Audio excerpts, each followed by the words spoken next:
Operation tiger संदर्भात ठाकरे सेनेचे खासदार नागेश आष्टीकर यांनी सुद्धा प्रतिक्रिया दिलेली आहे। ऑपरेशन टायगर सध्या अस्तित्वात नाही। जर कुणाकडे याबद्दल काही ठोस पुरावा किंवा माहिती असेल तर त्यांनी ती समोर आणली पाहिजे, असं आष्टीकर म्हणतात। जनता महाविकास आघाडीच्या बाजूने उभी राहील, असं सुद्धा आष्टीकरांचं म्हणणं आहे। काही ऑपरेशन टायगर बिगर कसलीच गोष्ट नाहीये। मी काय म्हणतो की समजा जर शिरसाट साहेबांना याच्यातली काही जर डीप मधली माहिती असेल, जर ऑपरेशन टायगर कुठं झालं, काय झालं, कोणासमोर झालं किंवा असं काय असं तर त्यांनी सांगावं ना। उगाच नुसतंच एक शब्द टाकून द्यायचा की ऑपरेशन टायगर आहे आणि संपलं, असं थोडी असतं राजो।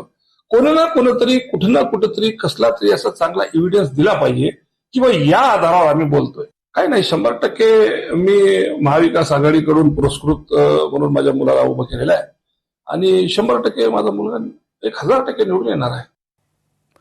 ऑपरेशन टायगरच्या मुद्द्यावरनं संजय शिरसाट यांनी ठाकरेंना टोला लगावलाय। आता बैठक घेऊन काहीही परिणाम होणार नाही। ऑपरेशन टायगरची गरजच उरलेली नाही। लोक स्वतःहून पक्ष सोडतायत, असा टोला शिरसाट यांनी लगावलाय।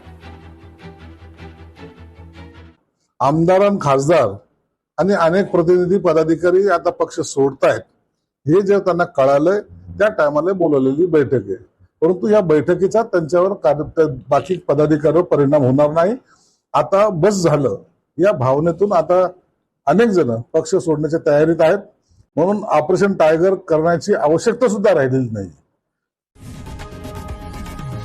लोकशाही मराठी ऐका, पहा, जागरूक रहा।